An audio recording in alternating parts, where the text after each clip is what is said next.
Hello, welcome back Hello. to the Zero Strategy Podcast. We are joined today by one of my wonderful co-hosts, that guy Cod. Hello. Saw dude. And we have a special guest joining us, Assa. our second ever guest on the show, Just Grog. What's going on, man? Yeah, thanks for having me on. I was looking forward to it. You had asked me at the start of the new year if I was interested, and I was just over the moon. I wore a polo shirt today. Yeah, looking very smart. I like it. All right, guys. So Shirt. So this is episode 5, I want to say. Maybe 6. I'm not sure. Look at us being all consistent. We were here last week. Numbers are relative. Yeah, exactly. Right. You know, we're getting there. But we are back for the second week in a row, which is huge. We are rather short on hosts this week. Various things happened, but the show must go on. So we're getting through it. Brief summary, guys. If you are new to the podcast, we like to talk about Twitch and YouTube and general content creation, as well as video games and other fun stuff. None of us claim to be experts. None of us are huge, big streamers, but we've all been on the platform and around the internet for many years. And, you know, this is aimed at anybody who's maybe newer to the show or newer to the platform, to get some tips and advice and hopefully avoid some of the mistakes that we've made. To stand our case that we're pro podcast, I just want to point out that you forgot to just type Grog's name under his face cam. What are you talking about? It's there. Just you exclamation just point have the Grog. exclamation Grog. Fuck. You're right. I'm so dumb. Professionals. We're professionals. Professional. For the audio podcast. listeners, somebody made a bit of a disaster with the text in the podcast, but don't worry, it will be fixed. If you give me just, Manu, why don't you just tell everyone about the show while I fix this real quick? All right, so today, let me pull up the topic list because I'm prepared. Watch, I'm prepared, guys. Okay. We have Fixed. Okay, thank you. We have, first of all, we have like a brief catch up with everybody, what's going on, everybody, how the last week's been. Then we're going to discuss motivation, how we do or how we keep ourselves motivated with what we do on Twitch and YouTube or whatever it is. And then we have Discord, how you best use Discord to your advantage and what you should do and what you absolutely shouldn't do at everybody, and monetization, how streamers make their money, how it works. And then we have branding, which is our choices of branding or what we use or what we like and how we choose it and stuff like that. And the last thing we have is equipment, what we would recommend, and like for audio, camera, and I mean 6 consoles, I don't know, all that shit. Perfect. Thank you so much. So just before we get into this too much, if you were in the stream, type !! Twitter. Make sure you follow our Twitter for the podcast to get some updates, and we can hopefully communicate with people a little bit better through that. If you're an audio listener, it is twitter.com/Zero Strategy Podcast, or just at Zero Strategy Podcast. We do this live on Twitch, which is twitch.tv/Zero Strategy Podcast. So if you are an audio listener and you want to come and hang out in the stream, that is where you'll find us. The reason I say this is because part of the show is sort of a Q&A we want to do. It's not a direct segment of the show, but if people have questions, if you're in the live chat, just at one of us, and we will see it, and we will try to get to it as we go through the You're show. also going to be able to see all of us, and you're going to be able to see Connie play with his mic arm constantly 24/7. I mean, that sounds like the content I'd want to watch live, honestly. All right, so Can you just block your Twitch? No, definitely not. Right, let's get into it. So first of all, Manu, how's your week been? What have you been getting up to? Tell me all about it. So my week's been pretty. I mean, it's been mixed. Is what I'm gonna name it, because like Sunday last week, I had to go get rushed into the hospital because I had fucking a kidney stone. It was Oh, bad. shit. Yeah, you And call it ligma. yeah, I caught ligma, and like the dog was like, what's Ligma? And then I was like, you don't know what you got yourself into. No, but I mean, it went by pretty quick. I think I was there at like 3 a.m. and then I left the next day at like 12. So, and then it kind of was better. I was at home till Wednesday, and then I again went back to school a few days. Other than that, though, I was working on some videos. Saw I that. made a new video, and I think I streamed like twice. Yeah. When were you getting your Destiny 2 montage? That's what I want to know. I don't know. I've been thinking about making one, but every time I'm thinking about making one for myself, I'm like, I can't be asked to do cinematics. Like, I'm not getting paid for this. Why am I doing this? I mean, really it should. pays It's dividends just to like show off your hot skills. Those clips you've been posting are really good. Dale, yeah, they let me keep my stone. I have my stone. It's in the. I legit have it. You want to see it?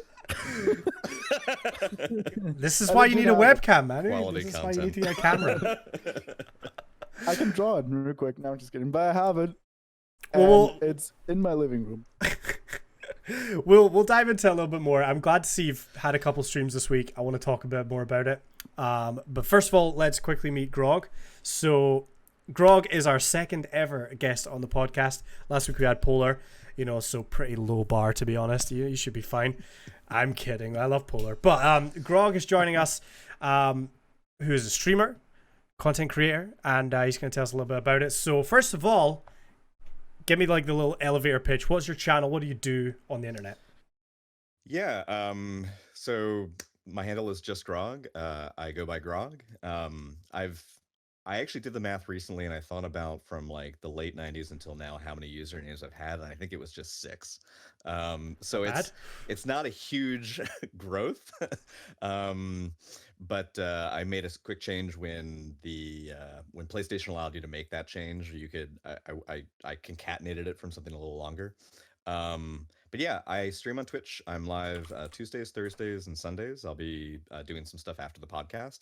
I'm really excited to be here. I wore this polo shirt because I wanted to look good for Condi. Manu, I can't tell his reaction because he's just a stick man, but broken spine. He's got a hell of a poker Short face. leg. Hell of a poker so face you're not on that unbroken then. Yeah. Yeah. But yeah, I got into Twitch streaming last year. I've been following Twitch for a while, and I have to say, I mean, and this isn't just to stroke Condi's ego because he's here, but like Condi was one of the first like small time. Sorry, that came out wrong. Wow. Um, Manu, can we just go back to a 2-man podcast? All I right, mean, let's just cut. We can edit this in post, right? yeah. Yeah. No, but so I used to be following like Frostbolt, and I was following like Glad, and I was following people who are in like hundreds, if not thousands, of concurrent viewers at a time. Sure. As a lot of people do. That's they find the hobby that they like, and they obviously are going to gravitate towards personalities that have cemented themselves at the center of it all. And I was, like, I want to just kind of explore and see like what are other people doing, people that, because I was looking for ideas. I was looking for ways that I could be encouraged as someone who is starting small. And I just scrolled further down the category list, and I didn't actually have to scroll too far. You were, I think you had like 30 some viewers. You're higher up there, and I was like, oh, this guy looks cool. He's got a beard. He's a ginger. I'm gonna click this, and I don't think I've missed many streams since then. I've either lurked or been around. But yeah, I like doing it, and I'm trying to do more of it. So that's it's kind of where I'm at now. I'm a librarian by trade, but yeah, things have been a little frustrating on the library front these days, and I was just like, oh man, if I could just do this all the time, that'd be so great. That's the dream. That's the dream. That's the dream. But yeah, awesome, man. Well, thank you very much for joining us. Again, Grog and I have known each other for a little while now, and the guy has a really, really good stream, really nice stream, good environment to hang out in. And I'm glad we got you on here because I've been wanting to get you on for a little while. So Yeah, thank thanks, you man. for joining. So yeah, what we'll do, I guess, we'll just run through some of these topics that we have. Again, if anybody in the live chat has questions, make sure to at us. We will try and get through them as we go through. But we will just kind of go through all these different topics and throw in other things as we go. If we go on a tangent, that's okay as well. So first off, the first thing, which is something that's been really on my mind a lot this week, is the topic of motivation. Okay, so what I mean by that is trying to have that motivation to keep creating content, to keep going live, to keep, making those videos or whatever it is, and not getting yourself burnt out or demotivated. And how do we keep a positive mindset about that? So, first of all, Manu, I mean, what's your thoughts on that? How do you kind of deal with motivation? So like I haven't streamed much lately. I've been more like on the side of YouTube Mhm. because like I really, really enjoy making videos and like putting my own humor slash memes and stuff. Oh, the air smack came out. No, but I really like making my videos and like putting my own humor, memes, and all that stuff.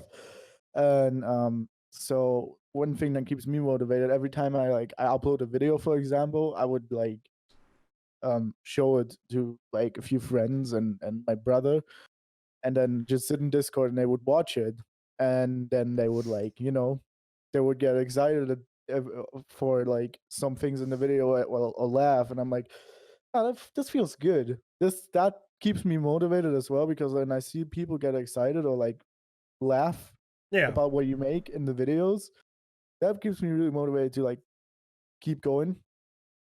And obviously for stream buys, it's obviously the people that are always there in stream. sure. These people are gonna be there. That's a huge motivation as well to like not just stop like I did like 3 times. So nah, but like I'm really been enjoying just making videos, and I feel like I tend more to making videos at this point than I do to streaming. I like Sure. both, but I really like I'm more like tending to the YouTube side of things at the moment. Totally. But I am planning like to get back into like streaming like consistently again. And yeah, the motivation is always the people that are there. They're still after you took the break, you're gonna be there. And like I said, reading people's comments on YouTube videos and um just like the mindset of if I keep doing like or going like this, it's gonna pay off eventually. Sure. Yeah. So it's a lot about Yeah, the feedback for consistency is you. hard. Yeah. Yeah, absolutely. Grog, I mean, do you have anything to add to that? Any other thoughts that you have with motivation? Yeah, I mean, I think, well, to springboard off a couple things Manu said, I think it is hard to stay motivated when you're trying to focus on any kind of content creation, especially when it needs to be multidisciplinary, right? Because it's not just, like you said, you could stream, but then there's also YouTube that you'd be missing out on if that's the only thing that you did. But if you do YouTube, then you're not streaming. It's that like finding a balance and the conundrum of reaching different avenues and different markets, like with the limited time that you have. I mean, if we're not, say, Glad, who just hit fucking like 28,000 subs, Yeah. which is awesome. I mean, like the man grinds hard, like that is a serious achievement. That is the Everest of that's like Shroud numbers, you know what I mean? Um, but unless you're on that level where it has become your full-time profession, it's like I go work an 8-hour day, I come home, I do a 6-hour stream. Yeah. um and it can be exhausting, and I think that it's really easy to let yourself get caught up in, you know like not taking care of your health, not like just pushing yourself because you feel compelled to, and also knowing when to step back, I think is equally important. And that's hard, that's really hard. But I think for me, for motivation, it is the people that I see in the stream regularly. It's the people that drop into the Discord. It's people that I get to converse with in other people's streams. I get onto Condi's stream, and I see, like Manu, and I see like other people, and it's nice because it's like I feel encouraged because I know that these people are here to support, that it is a larger community beyond just like the people that drop into my chat. Um, and so I think that starting out, my clan, I came from console. I only actually started playing on PC. This feels weird to say this month. Yeah, you've just transitioned. Yeah. I was on console all of last year when I started streaming. I started on the couch, and now I'm here. But what kept me motivated was like in my clan Discord. There's only a dozen of us. We were a raid clan. That's all we did. We do twice a week, and I started posting videos of more PvP stuff, and people gave me feedback, and I started cutting YouTube videos. And I haven't, admittedly, I'm like 2-3 months behind on YouTube videos. Same. But because I've really been pushing this more. But what kept me motivated was, having a solid group of friends, people that knew me, knew what I was interested in, knew where I was at and what they thought I was capable of, and getting that feedback to encourage me. That was critical in the beginning, because I think I would have stopped a long time ago if I didn't have folks who were, just genuinely supportive. And my wife has been encouraging, having the first talk of like rationalizing why I'm I need a key light, and like I need to like redo my office to like get this, that, and the other. And she's just like, you already have one monitor, why do you need two? And I'm just like, well, I need it's 4 to 6 easier. consoles. It's easier to get forgiveness than permission. Right. But I suffer a lot from anxiety and depression, and so like motivation is hard. It's real hard. I would say that I'm not a person where there's this wellspring within that just like bubbles up constantly, and that's the thing that I tap into. It's not. It really isn't. It's the people around me. It's the people that I try to surround myself with.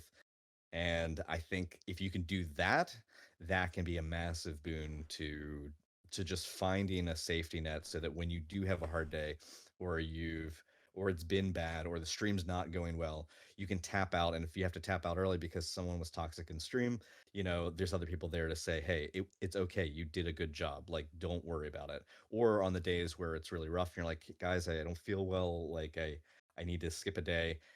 The people who are really there for you will just support you in that, because 100%.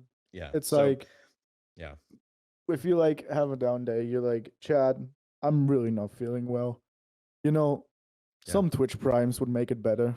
And then some Twitch primes will make it better. Yeah. No, so D2 Twitch Prime. What I'm hearing a lot then is like, for you, it's a lot about the community. Sure, yeah. And it's a lot about, the friendships that you build on the platform, right? And having those people to sometimes lean on when you don't have the best day, or you maybe are feeling a bit demotivated. That's a big one for me, right? Both of you guys know that I can be super hard on myself. And I mean, personally, both of you guys have sat in messages with me or in a Discord call with me and been like, stop worrying, like you're fine. Like it was fine, even if I'm like, that was the worst stream, my career's over, everything's terrible. Like it's having those people to kind of give you that bit of a bump up again is huge. And that's something I definitely do, like 100%. I do that when I'm feeling the demotivation. So I like that. The friendship, the communities is great. What about, like, have either of you ever had an experience of a time where you really felt demotivated and you maybe pushed through, or you found something that kind of kicked you back out of that? I can think of an example for myself, but I don't know if you guys have anything. I mean, for me, often, as you guys both know as well, it can be hard to do a full day at work, come home and jump on stream. If you're tired when you get in, you feel like there's no motivation, there's just nothing there. And there's times where I'll just say, hey, I'm just taking the night off, because I would rather miss a night than go on stream in a bad state of mind or create a bad impression. Because I mean, with Twitch, it's so fast. People are in or out, so many people. I mean, I think we probably all see this in our stats. We'll click on the stream, they're there for a few seconds and they're out again, right? You have to be grabbing people. And if someone comes in, right? If someone comes in and I'm sitting there looking miserable, you're just hurting yourself the way I see it, right? So it's a case of trying to like that more. Yeah, I always think of the fake it till you make it kind of mentality, which works for me sometimes. But oftentimes, I don't know about you, I find that if I go on stream in a bad mood, within an hour I'll be feeling fine. You know, all it takes is a few memes, a few jokes in chat, or people you're playing with in Discord, and you can just kind of forget all about it, and it snaps you back out of it. So sometimes, weirdly, the very act of going live motivates me to just feel better and to take my mind off things. It's tough though, because I think it can cut both ways. Because again, sometimes I've been like, I'm not feeling it. I'm not, like the spark isn't quite there. And then I go on stream, a friend stops in, or I have a really good match, or I hit clips, and I'm just like, all of a sudden I'm feeling better. It's the salve to whatever was irritating me before. However, you go in, you don't hit clips, or you're getting stomped on, or or the stream's not going well, or you try and solo something because maybe friends aren't on. Like, there's a whole host of things that sometimes for me it goes the other way, and I'm just like, fuck. And then I see those flybys. I see view count goes up by 1, count goes down by 2, like 30 seconds later. I'm just like, oh shit, 2 people just left. It can be hard. I mean, so I have clinical depression. I've been going to therapy for 2 years. I probably should have gone when I was 13. Didn't happen. I'm 36, so you do the math. But for me, video games have always been an outlet and I think it's easy to write video games off as a means of escapism, but for me, it's not purely escapism. But for me, it's a lot of ways to kind of shift my focus from me to something else, right? Like, so I'm not me, I'm my guardian, right? I'm not me, I'm my character. And not in the sense that if I hit the wipe screen and my character dies, I'm like, oh, I'm dead. But it's more like you die. Yeah. It's this isn't what was the Tom Hanks movie where it was the satanic panic, everyone was afraid D&D would cause Satanism, and games were the root of all evil. It's not like that. Okay. But it's one of those things where for me, gaming has been a way to, I grew up an only child. It was a way to feel engaged with other people if I was alone. So especially when I started on Nintendo and went up through all the consoles, but when I in the late 90s got on PC and was playing multiplayer games on dial-up, that was my bread and butter right there, because it was an outlet to find servers that I enjoyed. I had specific Counter-Strike servers that I went into. I had specific Half-Life servers that I went into, because it's I knew the people there. Again, it was about the community. For me, that's the thing that kept me coming back. Yes. Yeah. And it was just a great opportunity to do a thing that I could see growth through. And also at the same time, video games give you agency. That's kind of a weird thing to think about, but I used to run Dungeons and Dragons for kids at the library. I did it for 4 years, and we did it weekly, 2 hours a week. And I saw them get really motivated through gaming. And part of that was also, these were 11 to 14-year-olds, give or take. And those kids, when you're young, you're at a point in your life where people tell you when to go to bed, when to get up, when to do this, when to do that. But through gaming, you get to decide what you do. You get to sculpt your narrative, who you are, where you're going, what you're doing, how you accomplish it. And you can see growth that you maybe don't see personally. So it's if you have body image issues, or if you have, as I do, or if you have any other sort of isms or fears or wants that aren't being satisfied internally, sometimes you can get that in a game, and it really can help boost you up in real life. So it's you have those times where you're not feeling it, you go on stream and you're just fuck yeah, I just hit 3 headshots in a row, I am a fucking god. And it makes you feel good. And I think, again, for me, dovetailing back into community, it's just getting the validation and the feedback from people who support you and like you and are friendly with you. That means so much to me on a personal level, that I think that's my primary motivation. Mm-hmm. Hell yeah. Well, thank you very much. What I would say, just in regards to yourself, Grog, with the whole the streaming thing, we've not known each other too long. It's been a few months, but yeah. I've seen your channel kind of grow a decent bit since we first started. You just got affiliate not too long ago, And it feels like whenever I click in there, there's a community, there's people talking, there's people hanging out. It's super nice. So, I think we just need to, as a whole, as streamers, everyone should be building each other up, right? That's the thing. Yeah, for sure. The whole point is supporting each other. There's a handful of people that I could not cope without, like at this point, So I think in general, motivating each other, helping each other, to keep that going is huge. So I'm personally very lucky to have the people I have helping and motivating me. And yeah, I think like that's something that's good for all of us, and having good mods and, regulars at some point in the chat is fantastic. Anything else we want to cover in terms of motivation, or do we want to move on? I guess one thing I'd like to just tack onto that is probably the most important thing you can do is when you end a stream, raid somebody small. Yeah. You know what I mean? Like, that's huge. I mean, again, I'm going to be stroking your ego throughout the session today, Condi, but you're the reason why I hit affiliate. Like, I was sitting at 2.7, 2.5 concurrent viewers. No. You rated with 30. You did it, though. But, okay, fair. We did it, though. I'll put the exclamation on "we did it," because the thing is, like, getting raids from Polar, getting raids from you, getting raids from anyone who ever stopped by, getting shout outs, retweets, all of that stuff, that was a motivator because it helped fuel that sense of validation, made me feel good, made me feel like I wanted to keep doing it day after day, even when I was like having really rough days. But also it literally got me there, because if it wasn't for retweets, if it wasn't for raids, if it wasn't for, I mean, yes, I tried to do networking. Like I try to look at it from like the point of view of like, I'm here to have fun, but I'm also like trying to cultivate something. And if I'm going to do that, I need to be serious about it.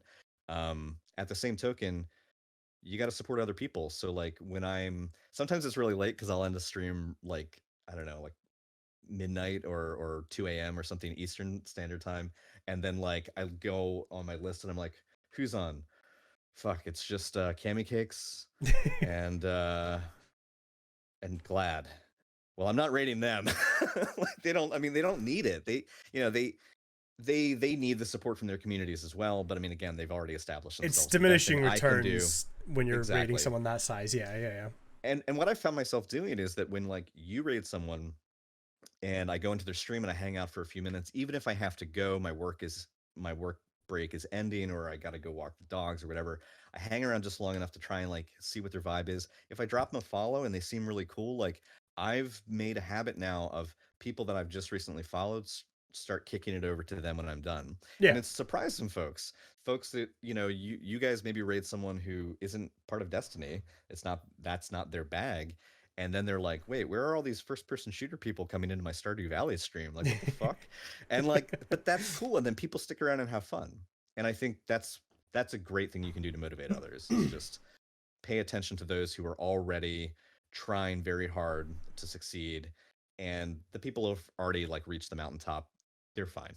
Like, yeah, they need our help, but not in the ways that we might otherwise. That's one thing that Zil just said in chat, that he rated Chevy with 5 and didn't even get an alert.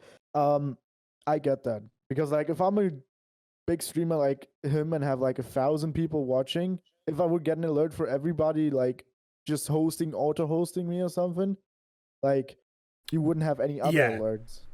Yeah, absolutely. I used to have alerts for auto hosts, and it was like, because after a while you build up a bunch. I mean, personally, my auto host list, I don't even look at it. I haven't looked at it in months. So there's probably loads of people on there getting auto hosts, and I imagine I'm on a bunch of people auto host lists that don't look at it. So like it would just be popping up constantly. So yeah, I get that. At some point you've got to cut some alerts. Like 2,000-3,000 people watching. Like I get it if you have like the host alert to like a certain number, let's say like 100 or something, because like, I mean, if everybody just hosts of like 1, 2, 5, like it's numbers, it helps, but it's like it's too much alerts. Like I get that. Yeah, there's a certain point where it's not, you can't scale it up. It doesn't work the same way, and that's one of the crazy things about Twitch, is that when you get to a certain point, I mean, it's the thing that is always crazy, is that Twitch is built on community and talking, and the people that do well on Twitch are the people that are really focused on interaction with their chat. But then you get to a point where you're ninja and you've got 300,000 people watching your stream. You can't talk to chat. Like, you know, it loses it when you reach a certain point. That ninja. Dude. But on the topic, just briefly, while we were talking about hosting and raiding, I know I've seen a lot of smaller streamers that just don't ever host and raid, and you don't have to. You know, it's completely your choice. Sometimes it's maybe better not to host than to host someone that you're not sure of or you don't really know. But it is important, no matter how many viewers you have, you should host or raid somebody. And the way I started out, when I had 1 viewer, 2 viewers, 3 viewers, I found other streamers that had 3, 4, 5 viewers, right? You know, if I've got 3 and somebody else has got 3 and I host or raid them, we've just doubled how many people are in their stream, and that's probably huge for them. I remember the first time someone raided me with 10 viewers, and I was like losing my mind. I was like, what is crazy? This guy has 10 viewers and he's raiding me? Like, what's happening? This is crazy. You know, it makes, even though 10 might not have been much for that guy, he might have been like, well, you know, 10 viewers is less than he normally gets, but it meant so much to me, and then I wanted to go and hang out in his channel and check him out and all these things. So I would always recommend, and if like you're saying, Grog, if there's no one in your situation, there's no one online when you finish, that's where you need to maybe be, well, next time you have a night off, look at the directory, see who's on, see see what kind of creators are on around that time, and who's around the same size. Who do you like? Who's got a good community? I mean, recently, just to give a quick shout out, we've been I recently met a streamer by the name of Snug Samurai, and we've sent the raid over to him a couple of times, and like, a brilliant community. And that's one of the things I love about it, is like, there was a day where I was having not the best stream, you know, and it was mostly me not in the right headspace, wasn't really playing very well, was getting down on myself,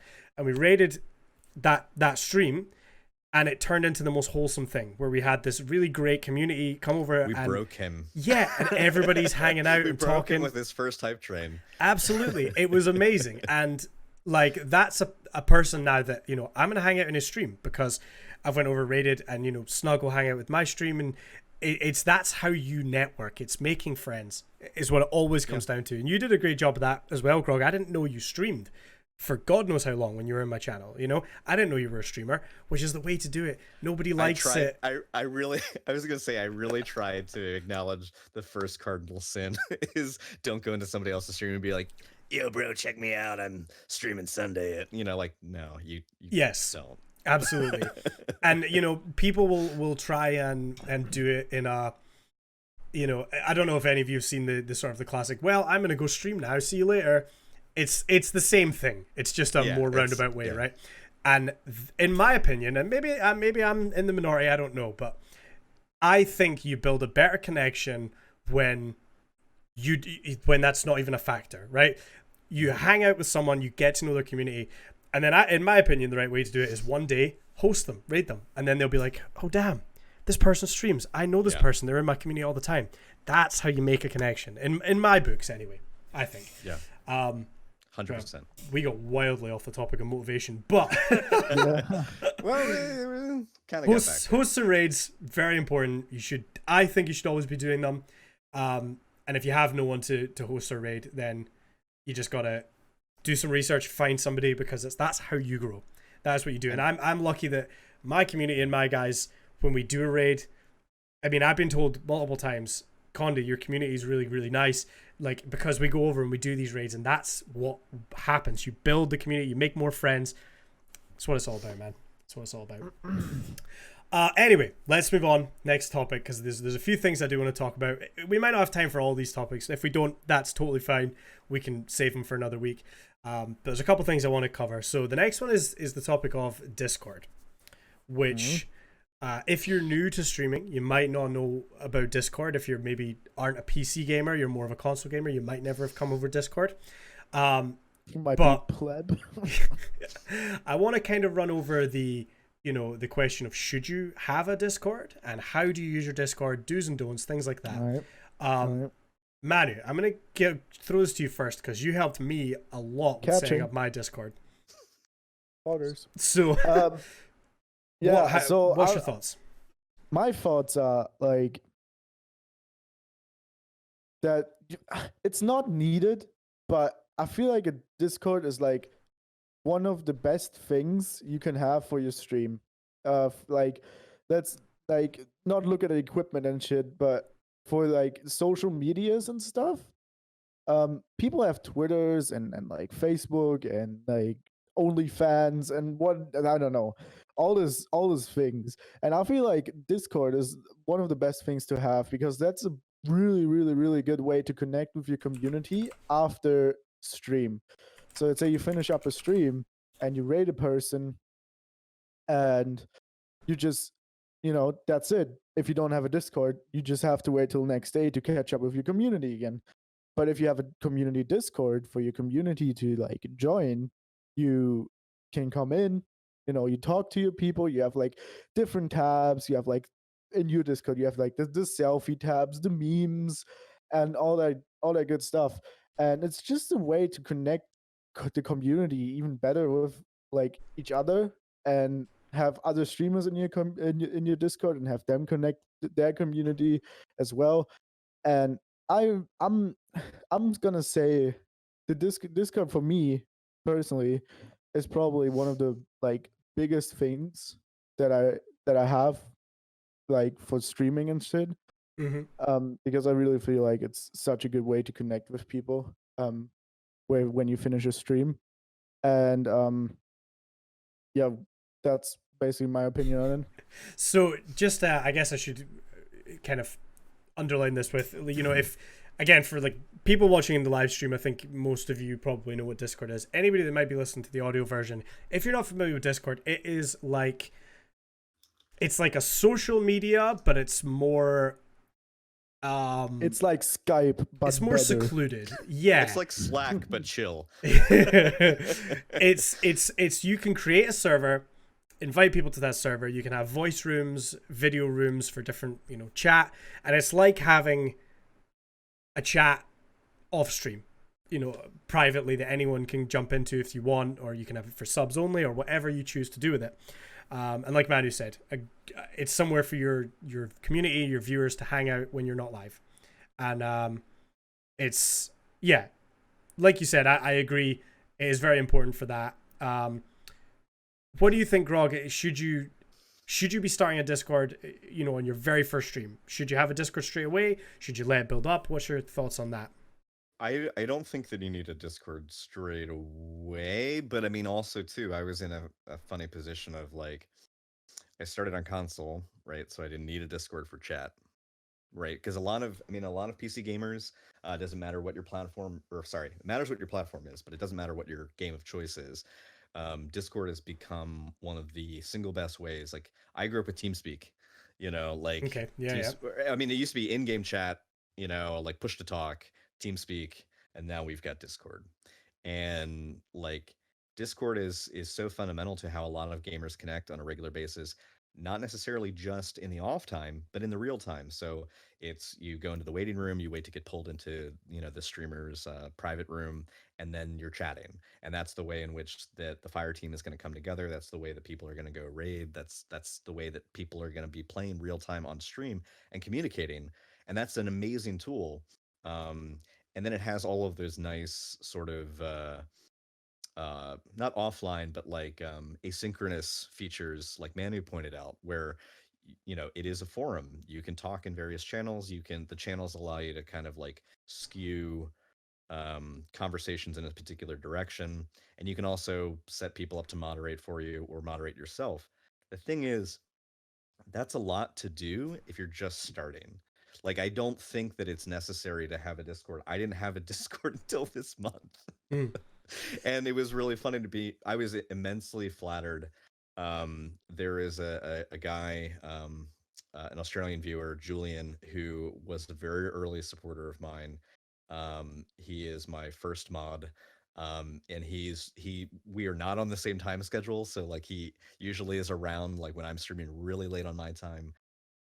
But he sent me a message in Discord, and he was like, "Hey man, I I understand, like, if you don't want to use this or not, but like, I made a Discord for you." And he's like, and if you like it, like, that's cool. Like, you can like make whatever changes you want. And I thanked him very much because it was one of the nicest things that somebody has done for me in a while. It was very Yeah. flattering, and like he had set up voice channels, he had set up channels for conversation and for clips, and I have been a Discord admin on my for my clan, small group, but like we've been around for 2 years, and I've been an admin on it, and I've worked really really hard to like build it out and like put in various bots and features to make it feel robust. And he did this thing, and it was immensely just moving for me, but also at the same time, I wanted to create something that was my own. So I thanked him. Sure. He totally understood, and I was like, you know what? This is the kick in the pants that I need to then go and make mine. So like I'm going to make mine today. Like you made this, and I think like within 2 days post, like I had done mine, and I asked for his feedback, and that was great. It was a great experience for me because I clearly there was a demand. My community, it's very small, but like clearly somebody wanted it. I was really proud that they put in the effort to like pull something together. I just needed to put my own brand on it. But then we worked on it together, and that was like huge. Um, but I don't think it's a thing you need to worry about up front. There's just like you got to worry about Agreed. Twitter, you got to worry about networking, you got to worry about getting your rig. I know later at the end of the segment, there's conversation about equipment. Like there's so much more you have to worry about. Discord, I don't think needs to necessarily be the first one. But Yeah, I'd agree with that. I think I think for me, Discord, I was the same. I streamed for a long time before I even had a Discord. And I was in a couple others, and I think a lot of us as streamers that have a lot of friends, and I have so many Discords I'm in. That was like a weird flex. Like I have a lot of friends. Dude. Yeah. Like, Not saying though. listen, bro, I've joined a lot of free Discords, okay? but that's I've got 20 at least Discords that I'm trying to be active in and trying to talk in.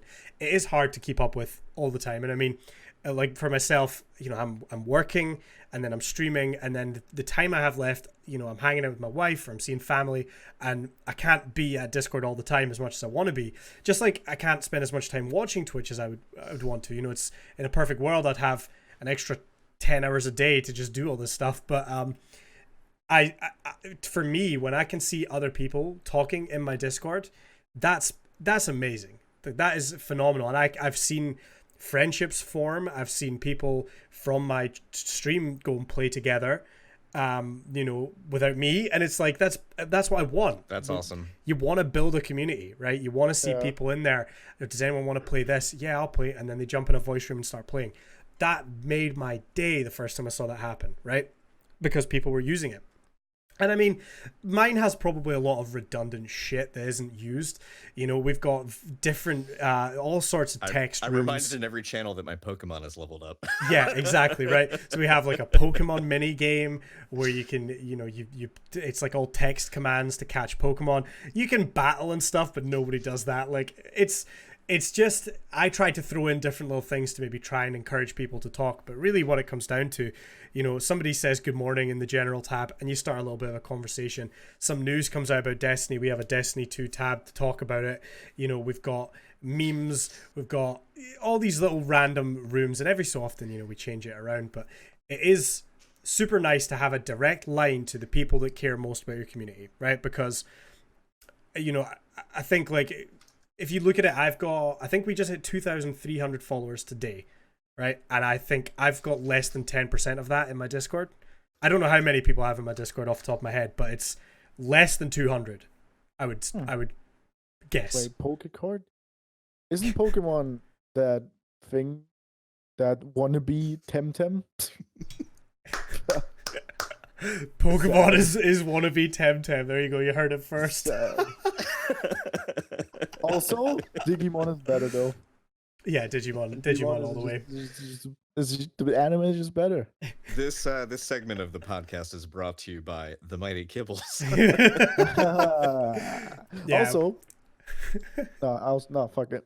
I was gonna make an anime joke, but no one of you would get it because you probably didn't watch the anime.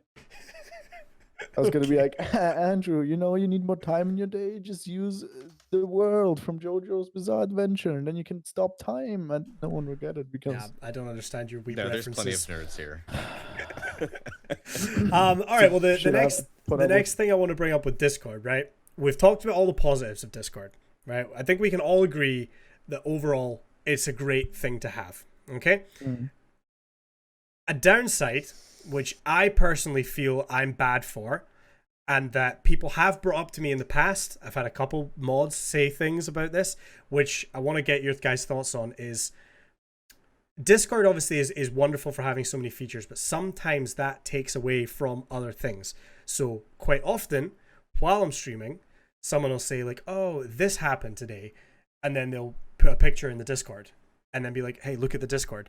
So while I'm streaming, I'm then tabbing out and going over to Discord to look at a picture and react to someone in chat. But that immediately, as soon as that happens, that's you splitting your community, right? Your chat, the rest of your chat can't see it unless you pull up your Discord and you look at it with your chat, which isn't always obviously practical to do. But immediately that can kind of split your chat up, right? Because people in your chat can't necessarily see what you're talking about. And I guess you could play the, oh, well, guys, if you want to see, then exclamation point Discord, Yeah. join the Discord and things. But I've had in the past people send me videos about, other people talking, saying, well, Discord can actually take away from your stream a little bit. And I mean, particularly when we introduced the Pokemon thing, I would see days where there's people that I know were watching my stream, but instead of talking in chat, they were talking in Discord, or they were, playing a mini game in Discord. And sometimes I felt like it has hurt me. Maybe that's, again, a small portion of the time, but I do think it can be a downside. And I see Zill in chat saying that's me. It's not just yourself. You are guilty for sending me pictures while I'm streaming. No, there's nothing wrong with that.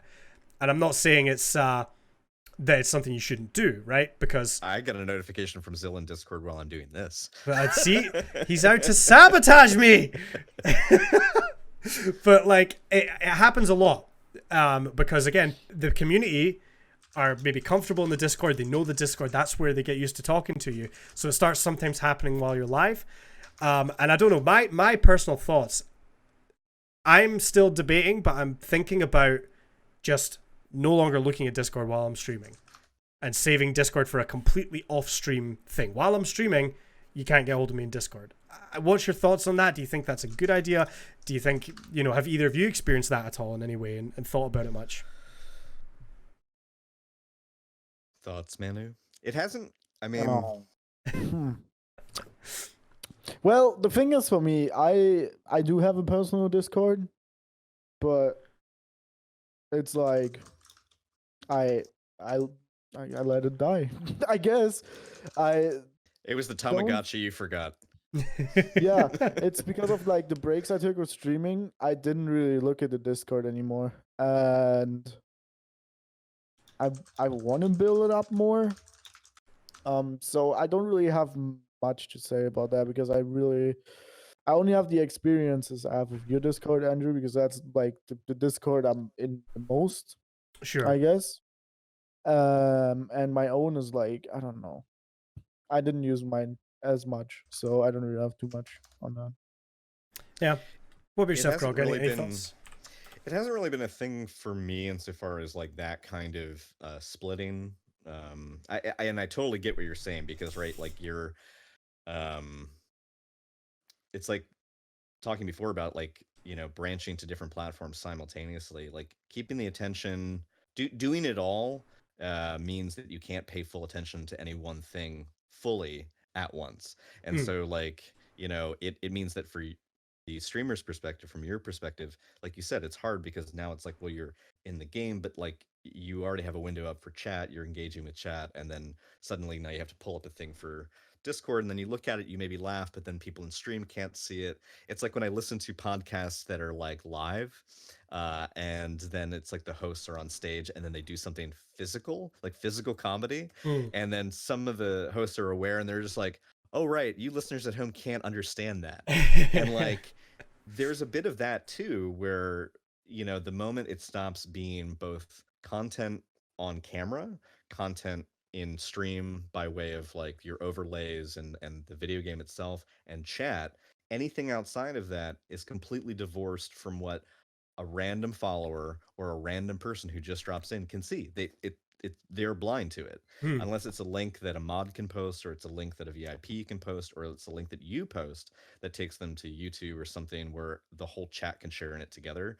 That's, I think, totally fine, right? Because everyone has access to it. But Discord is its own little sandbox, and unless you're Yeah. already part of it, and some Discords are private, like you're now engaging with chat through content that is not accessible to everyone, and that can feel a bit polarizing, I'm sure, to viewers who just maybe aren't as acquainted with the community and might just feel left out. And I think that could be a problem. It hasn't been a problem for me because no one's in my Discord. I mean, people are, but it's It's like still growing. I It's still getting there. yeah, it's not active in that way, and I don't have things that would serve as distractions, in the sense of like recreational bots and things like that.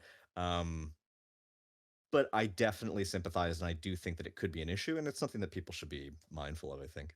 Mm. See, I don't think it's a huge issue, right? I'm not saying it's a big problem, but it is again taking. I'm just thinking in a perfect world, it's taking that attention away a little bit from the stream, and Yeah. it could be polarizing to split people because oh well now he's looking at Discord and I don't know what he's talking about, especially if it's like a DM in Discord. Now, I did see Wolfie in chat brought up the point of I think it was Wolfie that brought up the chat about maybe mods, right? If a mod needs you, if maybe there's an issue happening in your chat, you're maybe not aware of it, or maybe there's something else that they're not sure about. A mod sending a message, I think, is maybe different. And obviously, if a mod is going to say to me, "Can you look at Discord for a second?" I'm probably that. I think that's an exception where it's okay because Discord's great for that. Because I do have Discord generally open. I'm using it for voice to talk to people, and I think like a mod messaging about this character's looking a bit shifty in the chat. What should I do? Kind of that sort of situation, right? I think is okay. Yeah. I think I'm gonna try it. I don't want to come over like an asshole though and be like, guys, stop sending me messages in Discord while I'm streaming. Me. Yeah, I don't want to do that. But the way I imagine in a perfect world, right, when you're streaming and you're talking to chat, it would be nice to just have one big conversation. I'm talking about a topic, or chat's talking about a topic, and everyone's involved in one conversation. As opposed to I'm having one conversation with viewer 1 and I'm having a completely separate conversation with viewer 2 and a completely separate conversation with viewer 3 all at once, 3 different conversations happening. I get that that's going to happen, but that's why I get the streamer brain and I forget what I've said. Yeah. So I'll be like, yo, chat, what's 2 plus 2? And then a minute later, I'm like, 4? What are you talking about 4? What do you mean? Like, because I don't remember. Like, so I just think maybe the Discord is another example of, I'm having direct conversations with people as opposed to one big group conversation. I mean, the thing that sticks to mind for me was a few weeks ago, we got onto the topic of like conspiracy theories and aliens and space and all that. And it was like That's a very big, good. yeah, right. And everybody was involved. Everyone was giving their thoughts and opinions. And it was like a good conversation that everyone was in. And that was perfect. And I want that more, because it just brings everyone together and it feels a bit more inclusive. Yeah, sure. But I just wanted to get your guys' thoughts. I think I'm going to start just saying, look, I'm not going to look at Discord while I'm live. And, anytime I'm not live, I'll be trying to keep on top of Discord and look and talk to people. Just something I was kind of curious for thoughts on. Window of topic again. It's fine. No, I mean, we're still kind of talking Discord in a sense. Yeah, okay. Do you have anything else to add to the topic of Discord, Manu or Grog? I don't. I think that there's like maybe one thing that I would add, just to Discord in general, is that it's, as Manny pointed out, it's an excellent tool for continued engagement outside of the stream. It's a way to interact with, people who are part of your community, and that's amazing. The only thing that can be difficult with Discord, especially if you have any sort of visibility, even, and I'm not even just saying for the people doing the streaming, but like even people who are highly active in chat, or anyone who is affiliated with the brand, or the community as a whole that is highly visible, they have their downtime. They, like, eventually, like there's going to be work, there's going to be things that come up, and it this is like a really tricky tricky thing to explain, right? Because it doesn't want to. I don't want to make it sound like um, that people reaching out is not appreciated. But it's one of those things where sometimes people like just get at you constantly, and you're just like, I haven't even woke up yet, or like we're in a different time zone, or like Yeah. it's you got to give people the opportunity to realize that like it's a lot to manage a stream. It can be a lot to manage everything outside of the stream, just keeping up with your networking on Twitter and uploads to YouTube and your editing and coordinating like raids and all that stuff. And then on top of that, sometimes folks who you love and people who you really want to continue to keep connecting with, just at you a lot, and you're just like, like I don't want to seem like I'm not appreciative or I'm not interested, but also like I need a break. Like I need to step away from the game thing, Yeah. and that can be hard, because it's an awkward thing to communicate because it's like no one's doing anything wrong. It's just you sometimes need to step away and get outside of the game space because that can't be your 24/7 thing. I Yeah. refuse. I'm a gamer. I'm not going out. No. Yeah, I agree. Everyone needs some downtime, and Discord obviously can be a much more direct way of contact for your favorite streamer, your friends, whatever the case may be. But it's good to acknowledge that it's still not 24/7 direct immediate contact and everything like that. And it's I think overall, again, we can agree that Discord's a good thing, and you should have a Discord, and understand that it's not always going to be active, but it's the fact that it's there gives people the chance for it to become active, right? If you don't have one, I think it's never going to grow. I think I needed to get that last bit off my chest because I've definitely sent Condi walls of text when I know that he's probably in bed, and for me it's still like early evening, and I'm just like, hey, so about the thing and the raid day, and we're gonna do the thing. And it's like, you know what? I've sent him like 10 lines of text, like he's not responded. I should probably just wait till tomorrow and see like when he gets back. But you know what I mean? Like it's that kind of thing because I'm guilty of it too. That's it was weighing on me, Condi. I had to unburden myself. I like to wake up and have messages to read in the morning, so don't worry about it. All right, fair. Cool. Well, I'm gonna move on to the next one here. I'm actually gonna skip a topic just now because there's other things I want to talk about first, and if we have time, we'll circle back. If not, we'll pick up another time. I want to talk a little around some branding. Okay. Yeah. A little bit around that because I know.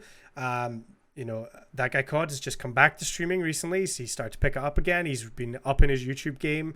I know that Grog, you've got some good branding on your channel. I see, emotes and like with your just general visuals on stream. And I want to just kind of go through that a little bit. When you first start out, first of all, Manu, can you explain what branding is? Do you want to give us an overview of branding at all?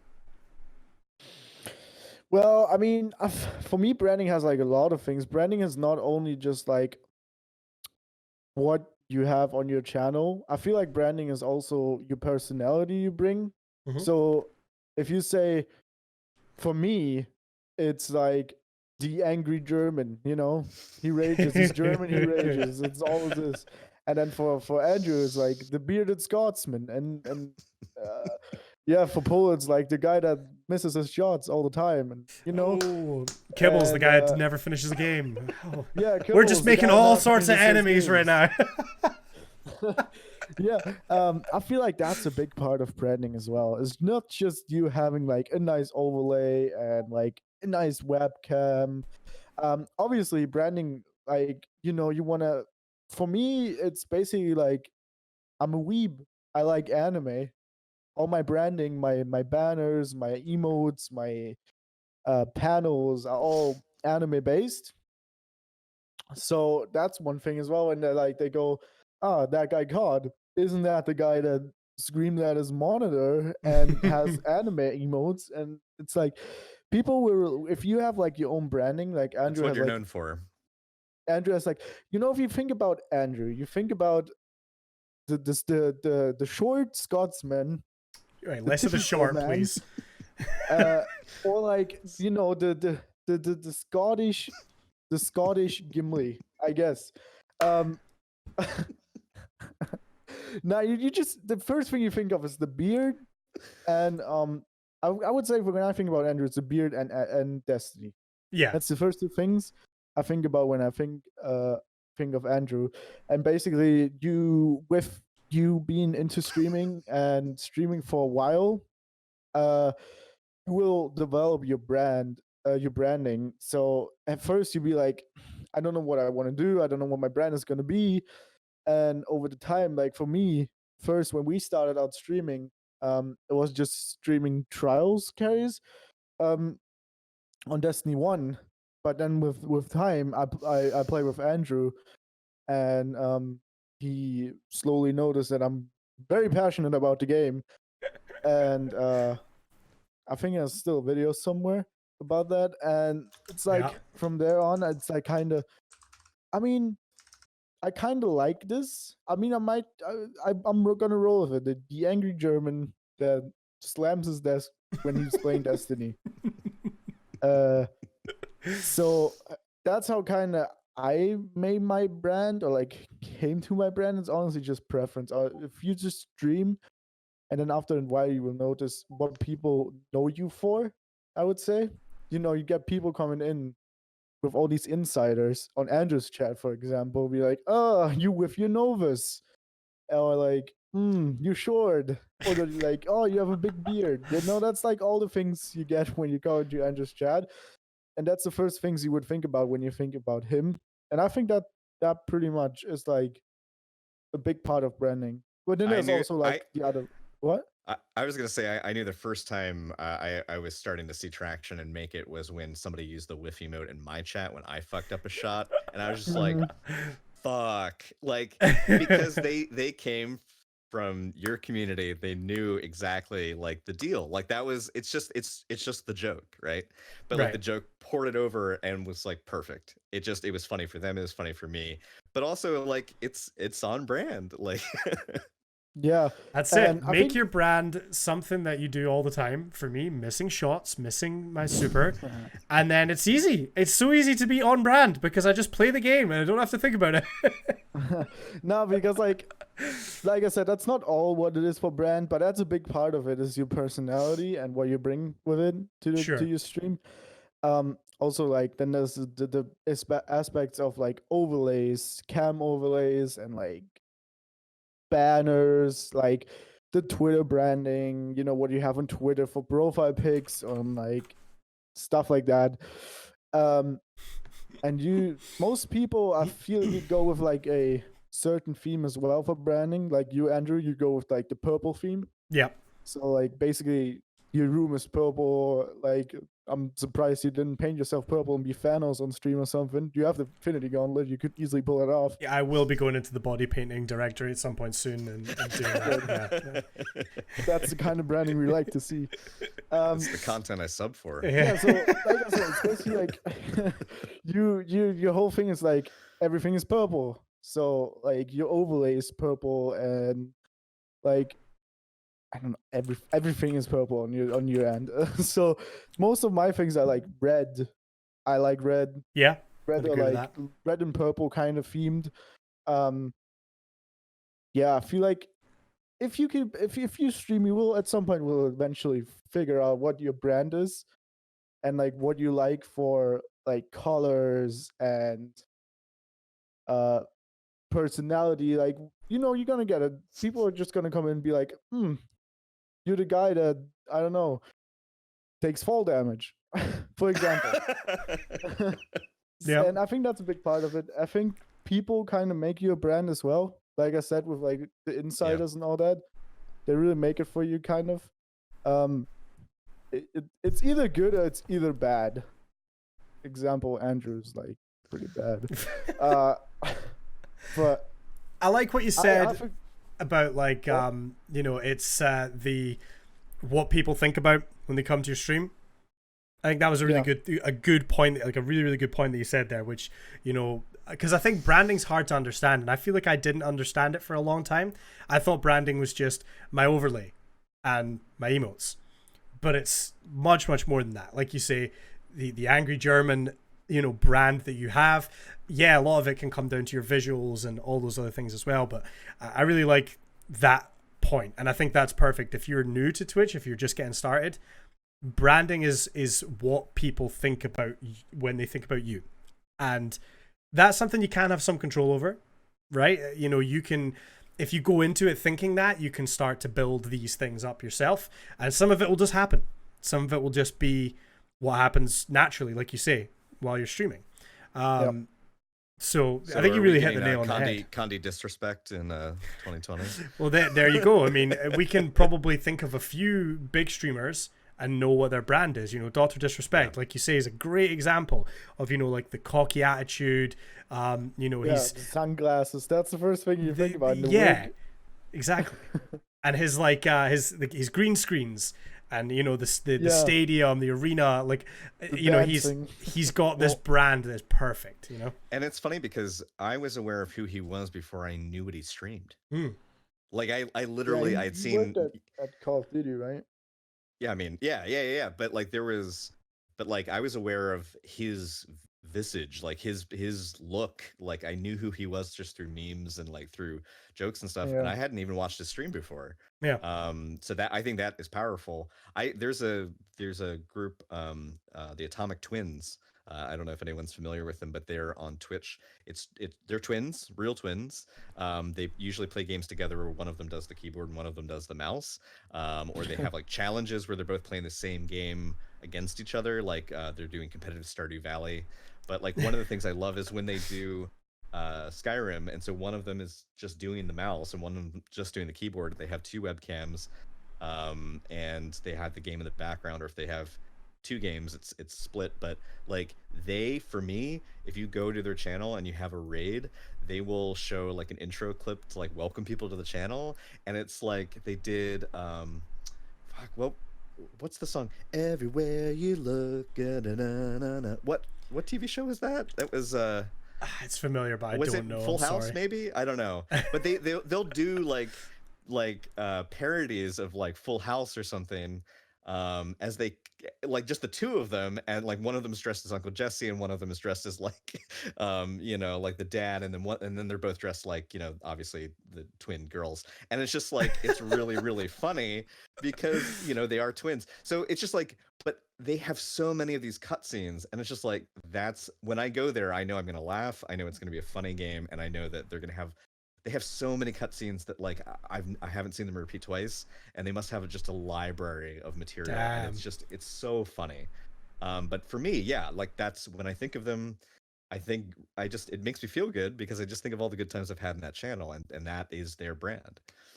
It's a hell of a way to keep people there after a raid or something like that as well. Yeah, it was brilliant. Oh yeah.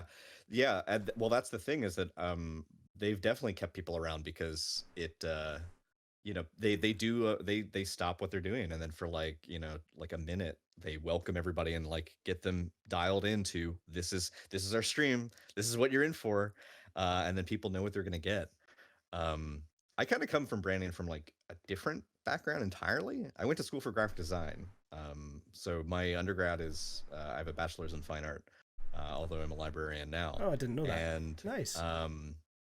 I've everything on my stream save for the webcam frame I've made. I made a concerted effort when I was first like tooling around with like streaming. I made a semi concerted effort, you know, to make it all original. Mostly I was just trying to test things out.